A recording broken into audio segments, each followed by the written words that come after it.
tulake ulule Kanada lule baba wa Mungu watu chimba. Leo si walikubali, si tuko Kanada hivi na wengine wako Australia na wengine wako kwenye nchi zingine, unaduli timu. Kwa hiyo usikilize, utii na ukubali. Bwana Yesu asifiwe. Amen.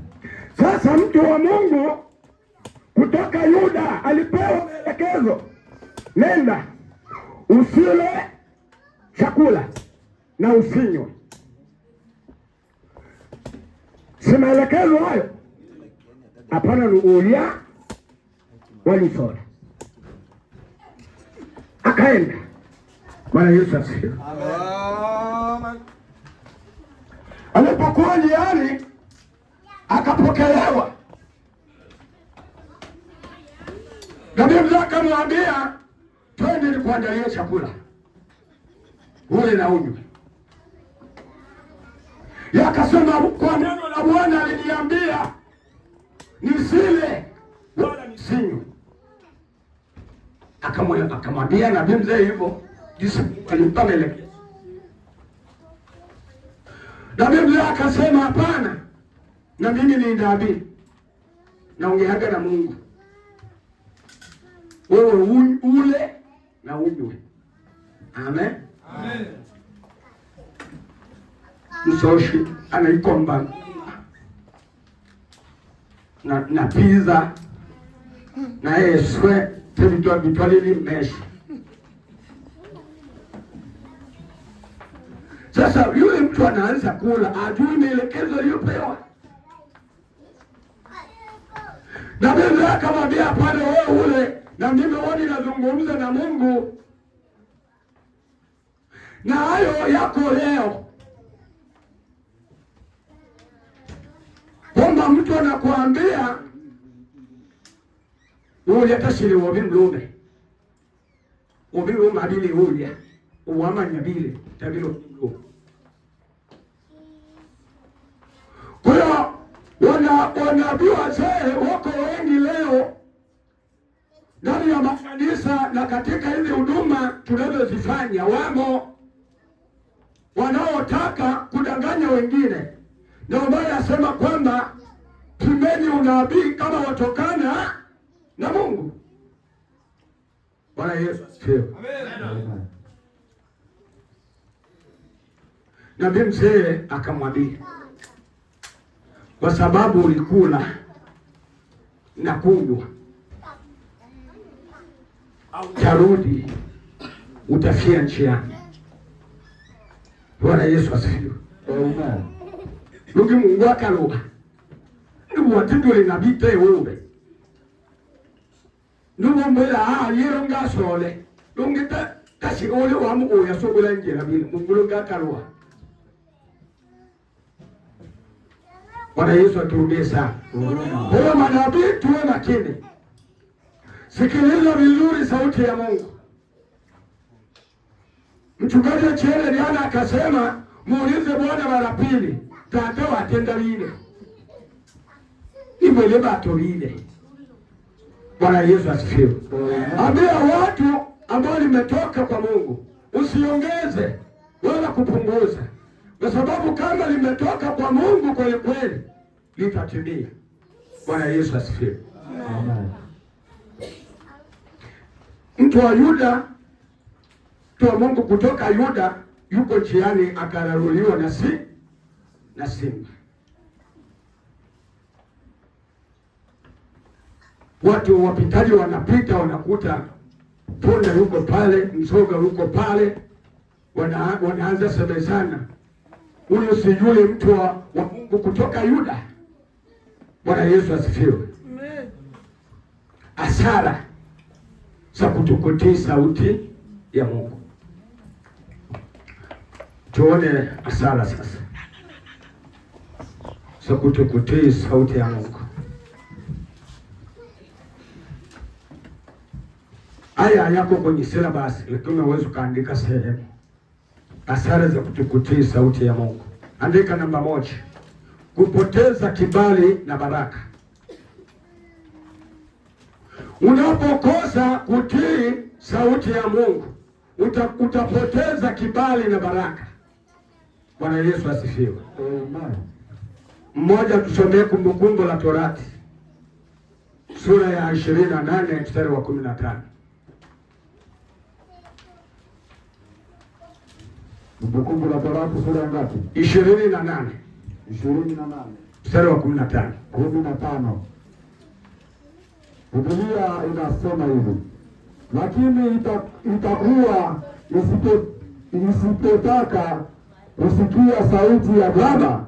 Soma vizuri, anza hapo. Inasema ya kwamba lakini itakuwa usipotaka kusikiliza sauti ya Bwana Mungu wako, usiangalie kufanya maagizo yake yote na amri zake na agizo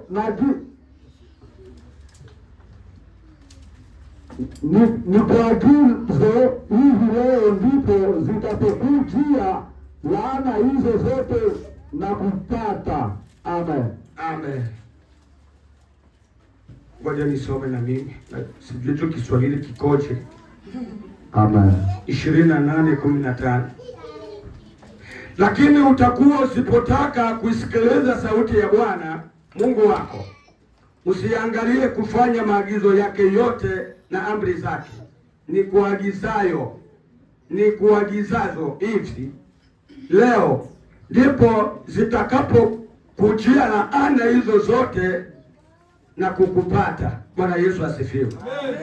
Hapa Bwana anaambia wana wa Israeli kwamba watakaposhindwa kutii sauti yake, wasipotaka kutenda sawa na maagizo, kwamba kuna laana zitawajia. Amen. Na hizo laana zimetajwa hapa chini.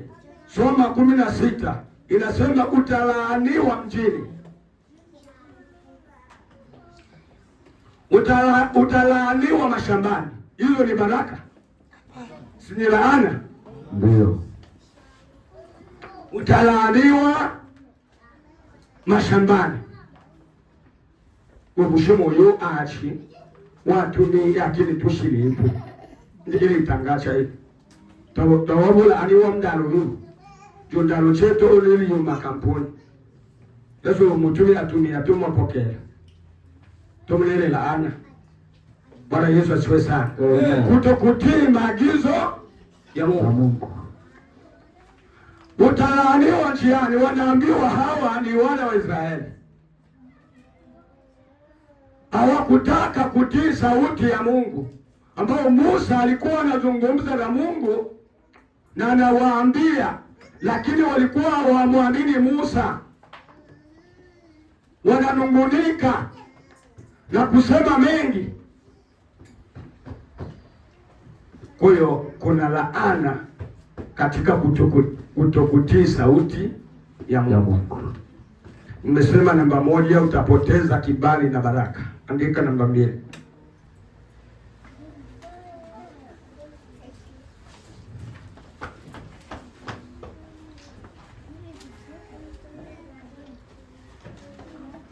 Utakosa baraka na neema. Bwana Yesu asifiwe. Amen. Utakosa kuandika kukosa baraka na neema, inatosha. Namba 2, kukosa baraka na neema. Namba 3, kukataliwa na Mungu.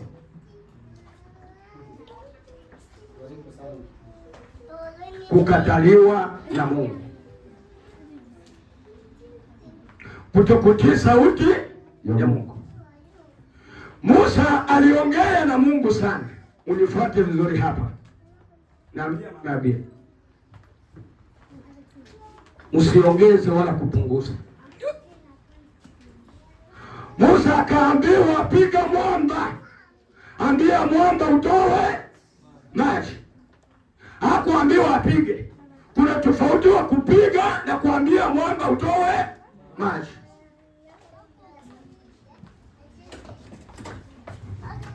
Uni mwamba. Bwana Yesu asifiwe. Amen. Ambia mwamba utoe maji. mwamba toa maji. Nilipiga? Sikupiga. Sasa Musa alipiga tena mara ngapi? Alifuata maelekezo? Hapana. Kutokutii sauti ya Mungu, kufuata maelekezo. Musa mara ngapi? Mara mbili. Lakini maji yalitoka. Mungu alitaka kuashiria kwamba yeye ndo anasema ambie mwamba utoe, ndo maji yalitoka. Lakini hakuambiwa apige. Mnifuate vizuri. Bwana Yesu asifiwe. Amen. Musa aliingia kwenye nchi ya ahadi? Wachungaji, aliingia? Sitaki kugusa makosa ambayo Musa aliyefanya. Siko kwenye hilo somo. Bwana Yesu asifiwe. Amen. Usiongeze wala kupunguza. Tii sauti ya Mungu kama ilivyo. Fuata maelekezo. Bwana Yesu asifiwe sana. Amen. Mtu wa Mungu kutoka Yuda akafia njiani kwa sababu ya kutokutii sauti ya Mungu. Hakutii maelekezo. Bwana Yesu asifiwe. Amen. Nilisema namba 3, kukataliwa na Mungu. Andika namba 4. Kupoteza ulinzi wa kimungu. Unapokuwa utii sauti ya Mungu, utapoteza ulinzi wa kimungu. Sasa wewe mtu ambaye asikii unaoyasema, atekeleze unaoyasema, uendelee iweza isambuloke mtu. Ndio maana Bwana hapa anasema utapoteza ulinzi wa kimungu. Wangashi mulindawe au wangongo, kwa sababu wa utii sauti yake. Bwana Yesu asifiwe. Amen.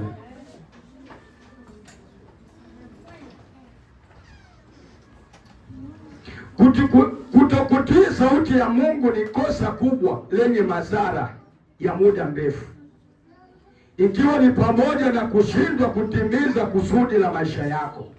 Bwana Yesu asifiwe. Tunapokuwa watu wa kutokutii sauti ya Mungu, tunakuwa watu wenye kufanya makosa makubwa lenye madhara, makosa yenye madhara ya muda mrefu, ikiwa ni pamoja na kushindwa kutimiza kusudi la maisha yako. Bwana Yesu asifiwe. Laana au hasara za kutokutii sauti ya Mungu. Tuangalie hapa waliambiwaje hapa. Kumbukumbu la Torati 28:15. Utalaaniwa mjini, utalaaniwa mashambani. 17. Litalaaniwa kapu lako na chombo chako cha kukandia. 18. Utalaaniwa uzao wa tumbo lako na uzao wako. Bwana Yesu asifiwe. Ukisoma hii sehemu kuna laana tu. Na hizo laana zilikujaje? Ni kwa sababu ya kutokutii sauti ya Mungu. Hivi huku Kanada ukiuna pita maferushe, si polisi takushika? Baada ya kukushika utapelekwa kwenye kule tunaita kote Marekani. So utaenda kusamba kule. Kwa nini wewe mara kwa mara unapita ferushi?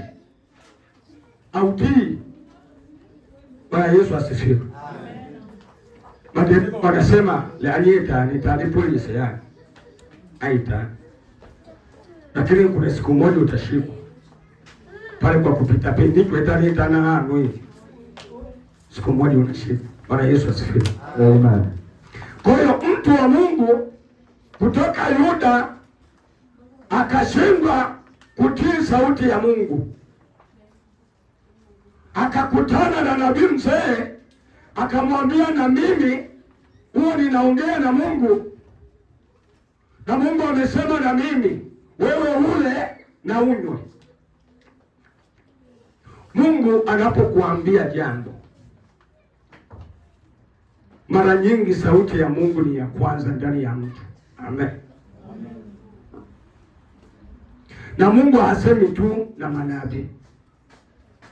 Mungu anasema na kila mtu. Mungu hasemi tu na waombaji. Anasema na kila mtu. Sasa atujui Mungu anasemaje. Ile ni nama nyabile angabino Mungu atenda na ane ilo itu. Bwana Yesu asifiwe. Amen. Mtoto mdogo tu anaweza kakuambia jambo ukalichukulia mzaa, hilo jambo likatimia. Amen. Mungu amempitia. Na yule mtoto sio muombaji, lakini Mungu amempitia. Bwana Yesu asifiwe sana. Na njia za Mungu kusema na sisi ni nyingi.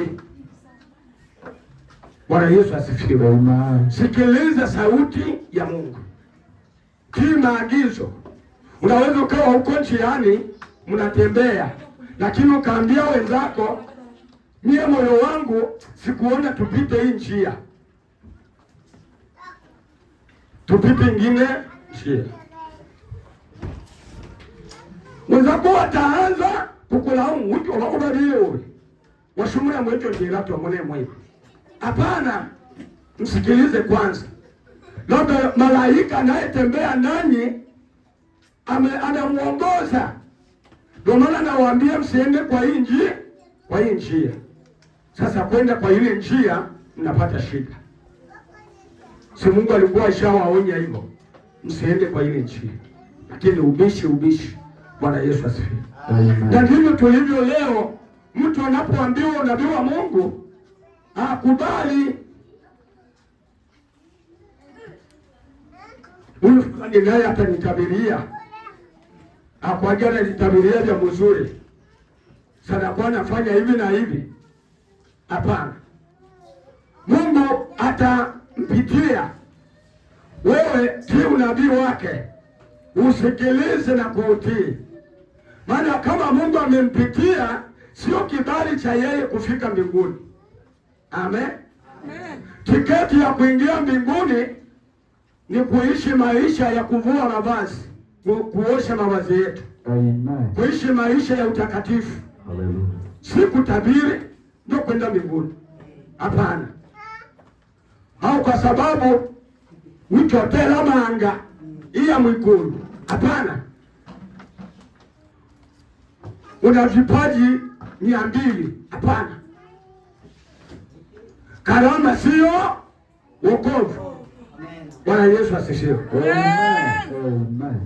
Musa alifanya kazi kubwa ya kuongoza wana wa Israeli, mwishoni akashindwa kuingia. Na sisi itakuwa hivyo. Bwana Yesu aturumie sana.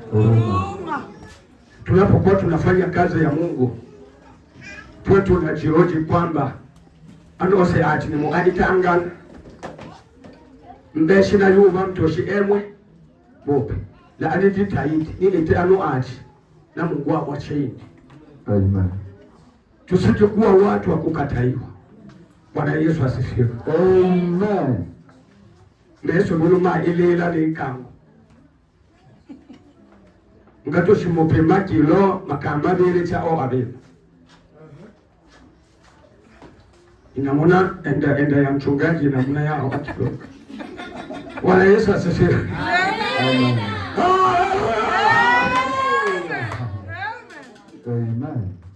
Watu wa Marekani wametembea masaa mengi. Wamechoka hivyo wako hoi.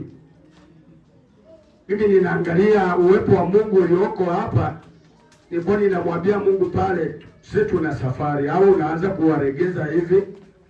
Mmoja huyo ni mgeni amewekwa hapa, baba hii tutaenda hivi. Nilikuwa naogopa. Amen. Amen. Baji libutu abilo tu oyaruno kweli. Na tumuyobe ngila makampuni. Bwana Yesu asifiwe. Amen. Lakini Bwana anaachilia kidogo wakati nguvu tuwe. Amen. Hallelujah. Bwana Yesu asifiwe. Amen. Kwa hiyo tufanye kazi ya Mungu na tupokelewe na Bwana. Amen. Amen. Amen. Uishi Kanada na Mungu. Uishi Marekani na Mungu. Kuja kwa hichi nchi zinaendelea si kufika mbinguni. Hapana, uwe na magari maelfu si kitu, uwe tajiri si kitu. Tafuta ufalme wa Mungu. Amen. Amen. Amen. Uwe unamtumikia Mungu na unajua siku moja nitaingia mbinguni. Kwa hiyo kutii sauti ya Mungu, kufuata maelekezo. Nimemalizia kwamba ya 4 kukataliwa na Mungu, na ya 5 kupoteza ulinzi wa kimungu. Lakini hasara au laana za kutokutii sauti ya Mungu ni nyingi mno.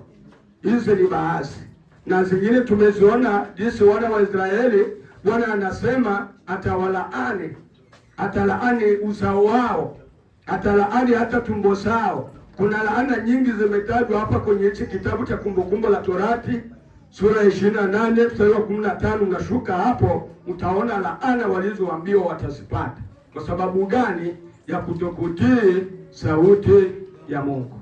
Bwana Yesu asifiwe. Amen. Simama tuombe pamoja.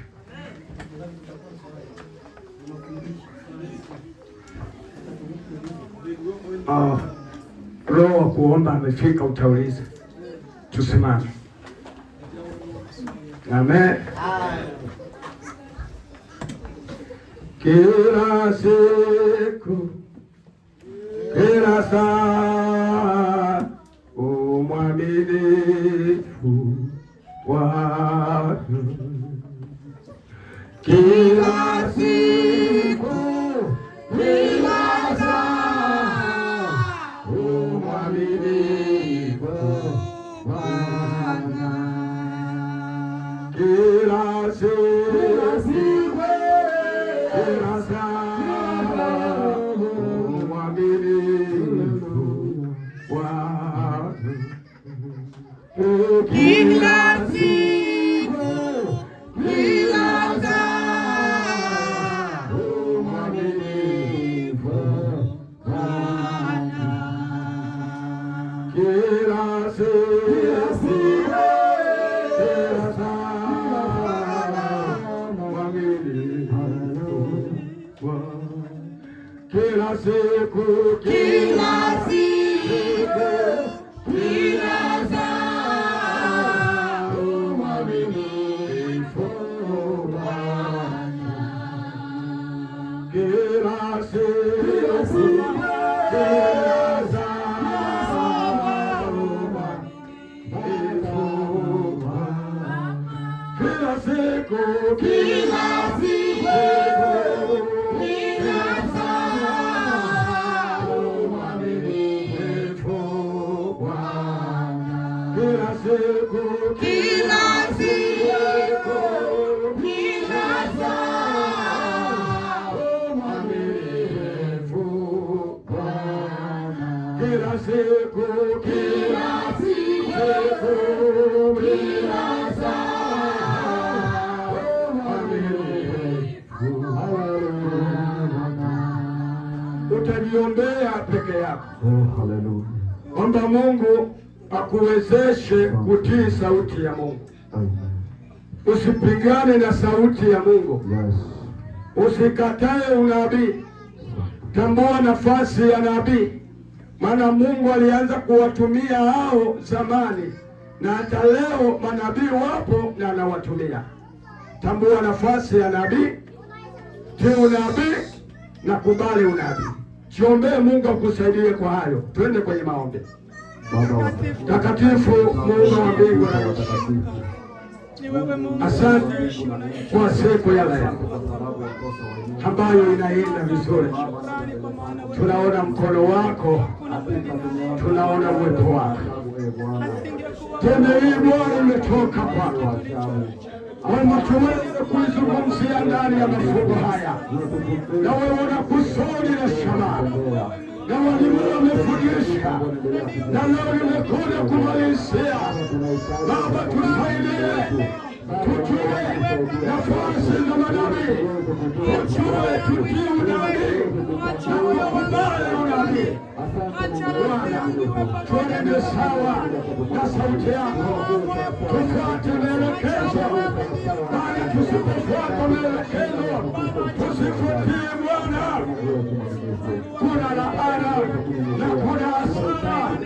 ambazo zitatupata. Saidia watumishi wako walioko mahali hapa, viongozi mbalimbali, wachungaji na wenye wito mbalimbali, wasaidie Bwana, wasaidie Bwana, tusaidie Yesu, nisaidie mimi niliyekumbushana neno hili, nisimame katika kutii sauti yako, nisimame katika kufuata maelekezo, nisimame katika kujua nafasi ya manabii, kutii unabii na kukubali unabii. Bwana tusaidie, saidie Bwana. Asante Yesu, kwa maana utaenda kutawala kila nchi. Baba, tuko chini ya kivuli chako, ni katika jina la Yesu.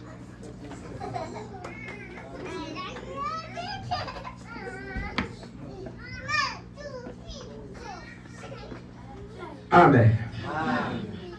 Ninashukuru kanisa hili na kundi ya waombaji ambao mliona ni njema mtualike, na tumeitika mwaliko. Tunashukuru kwa maandalizi yenu. Naongea kama kiongozi wa msafara. Tunashukuru kwa mapokezi yenu. Mungu awasaidie, awaongezee zaidi na zaidi.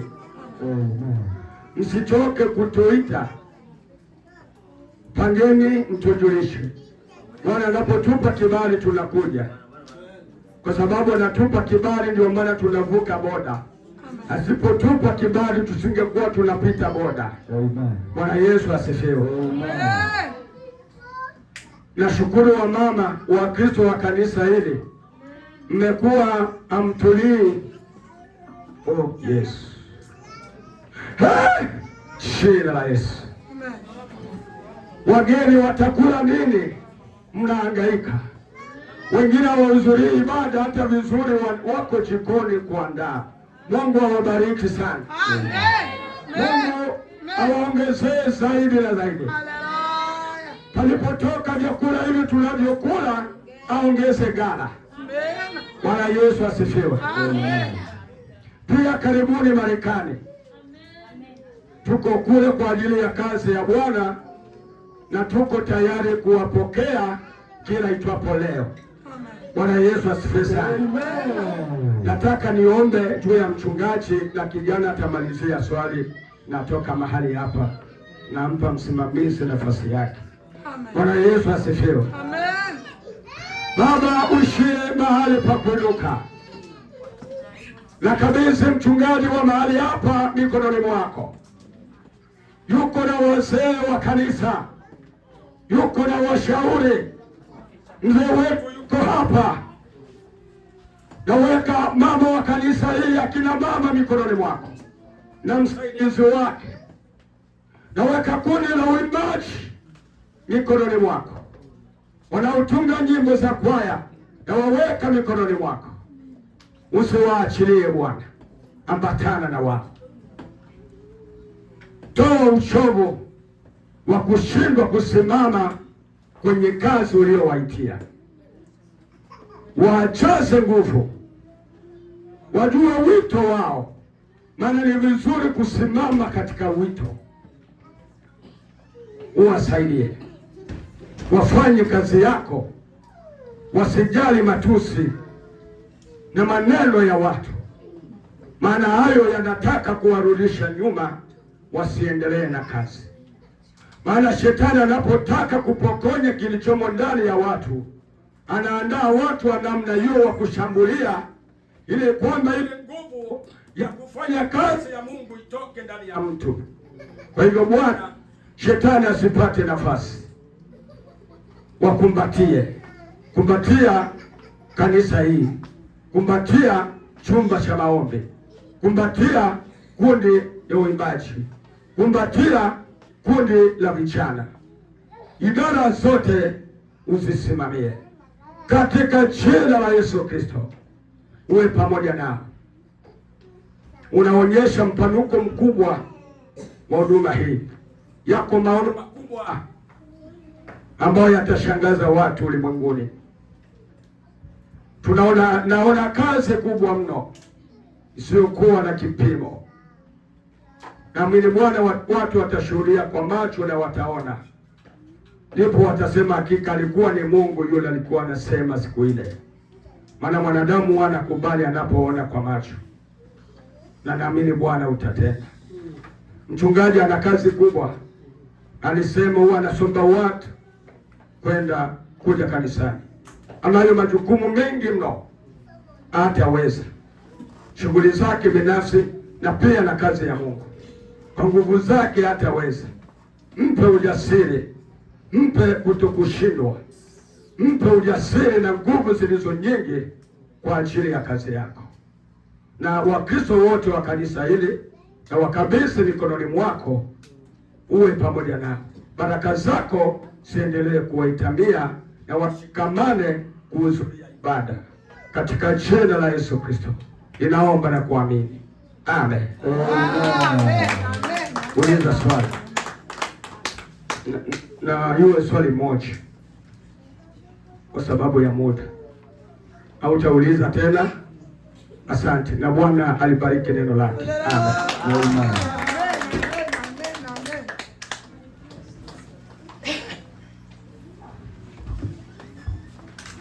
Samahani sana, sikusikia wakati wa toa swali na kujibu.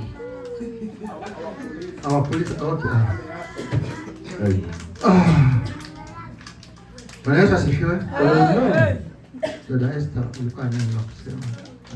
Karibu, mpigieni makofi mazuri.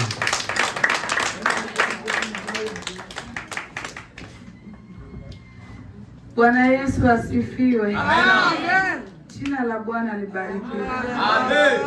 Jamani, tumeshiba. Amen. Mungu ambariki mwalimu wetu wa siku. Amen. Lakini neno langu mimi kulingana na neno ambalo Bwana ametulisha siku ya leo, naomba kanisa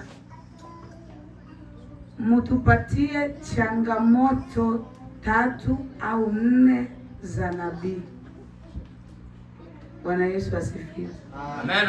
Situlisikia nabii kuanzia juzi, nabii na kazi zake, si ndio? Lakini hatukusikia ni changamoto gani ambazo nabii au manabii waga wanazipitia katika kutoa unabii, katika kusikia unabii, katika kuenenda na unabii, katika kuona yanayokuja, yaliyopo na yatakayokuja. Bwana Yesu asifiwe. Tunaomba kwa Wakristo wa kanisa jamani, changamoto ambazo nabii uwaga anapitia. Karibu.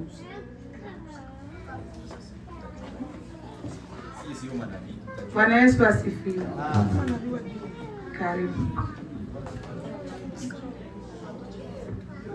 Changamoto unaweza kuwa changamoto moja. Changamoto ni ile na mtu kumtabiria, na mtu unaweza unamtabiria lakini unaenda kumwambia lakini hata kubali ile wewe unamwambia. Ubarikiwe sana. Bwana Yesu asifiwe. Amen. Tumepata mtu amesema kwamba dada amesema kuna wakati nabii anaweza akamtabiria mtu na yule mtu asiamini kile unachokisema. Amen. Au yani asielewe kabisa kile ambacho Mungu anakiongea kukupitia. Tunaomba changamoto nyingine. Karibu. Bwana Yesu asifiwe. Sema amen kanisa. Asante sana. Changamoto ya nabii. Manabii wana changamoto ndio. Kuna mtu unaweza ukamwambia kitu na kitu hicho kikatokea. Mfano iwe kitu kama vile habari ya mauti, na mauti hiyo ikatokea, nabii unaitwa kuwa mchawi. Mungu atusaidie. Bwana Yesu asifiwe. Mbona watu tunaelewa manabii wanapitia nini eh? Amen. Karibu baba. kuna changamoto kubwa sana tena yenye hatari kwa wanabii, ni kwamba akitabiria mtu, wakati anamtabiria yule mtu kikawa enda kombo na yule aliyetabiriwa. Zaidi sana Mungu anawatuma wanabii nafasi mbalimbali, nafasi za serikali, za wasoda, za wanani. Ukasema hiyo neno na yeye alikuwa anategemea pale, wanaukamata, wanakufunga au wanakuua. Amen. Bwana Yesu asifiwe. Jamani, mimi si mhubiri, lakini nimeona tu niongeze hata kadogo kuhusiana na changamoto. Kuna changamoto nyingine pale. Hivi vitu vinatusaidia manabii, si ndio jamani? Amen. Bwana Yesu asifiwe. Amen. Mtumishi, amen. Mimi naamini manabii mna changamoto kubwa, watu wenye uwezo kama vile serikali, watu wenye nguvu zaidi, kwa sababu wanaamini nguvu zao kuliko manabii na kuamini Mungu. Jina la Bwana libarikiwe. Amen. Jamani, lazima tuponyeke, si ndio?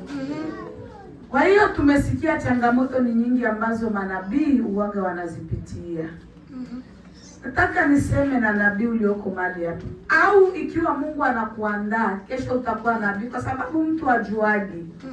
Unastukizia hata tu unaanza kusikia, unakuwa unaota, unakuwa unaona make. Kwa hiyo mtu ajuaje, Mungu ndo anaandaa watu. Jina la Bwana libariki. Amen. Nabii usiwe mwongeaji sana. Nabii kubali matusi. Nabii kubali kusemwa vibaya. Jina la Bwana libariki. Na ukijikuta wewe ni nabii ambaye hausemwi kwa lolote baya, jichunguze. Amina. Nabii kubali ushauri. Wakati unapokwenda vibaya, ukiambiwa shaurika. Bwana Yesu asifiwe. Amen. Jina la Bwana libarikiwe. Amen. Haleluya kanisa. Amen. Kwa hiyo manabii wana changamoto nyingi. Ukimtolea mtu unabii, akiukataa, kuna wakati anaweza kukwambia sawa ndio uongo tu. Yaani kuna mtu unaweza kumwambia kitu, mimi halijawahi kunitokea lakini ila nimeshashuhudia kabisa kwa manabii wenzangu. Anamwambia kitu hapo anayeambiwa anasema alienda kuniambia vyote vya bongo. Bwana Yesu asifiwe. Yaani inafika stage unajisikia kwamba unachokifanya Kazi bure. labda ni cha uongo. Amina. Lakini unasikia msukumo uko ndani yako kwa kile kitu, ila wewe muendea anasema ni uongo kabisa. Jina la Bwana libarikiwe. Kwa hiyo tujipe moyo na Mungu atubariki. Manabii tu ni watu ambao tunapenda maombi, kwa sababu kwenye maombi ndio kuna kujaga siri nyingi ambazo Mungu anga anazileta. Utapelekwa kwa watu, kwa mataifa, kama gisi kaka amesema, kwenye serikali.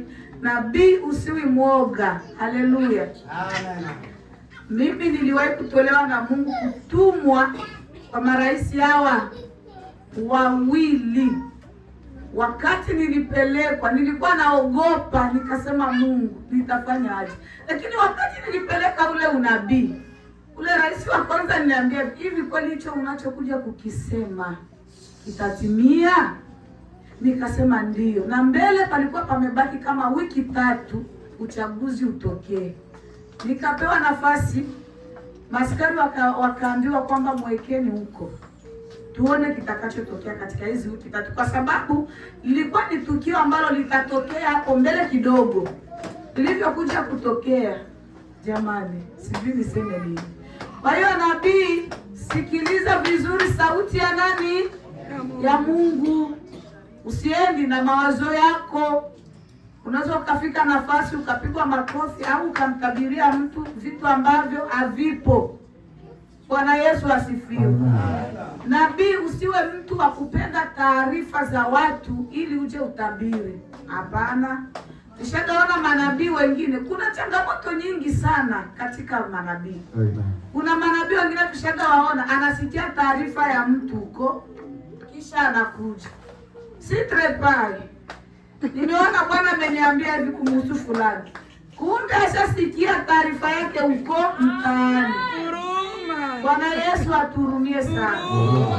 Kwa hiyo nabii unatumwa kwa mtu usiyemjua, na wakati unavyomwambia mambo yake, alafu anajikuta kwamba tena unamwambia vitu ambavyo ameshavipitia au vipo kwenye changamoto. Amina. Nabii usikubali tu kwamba useme kitu ambacho kiko hapa. Kuna nabii unaweza ukatabiri kitu kinachokuja mbele. Miaka kinatabiriwa leo, lakini kinatokea miaka, na Bwana atubariki. Amen.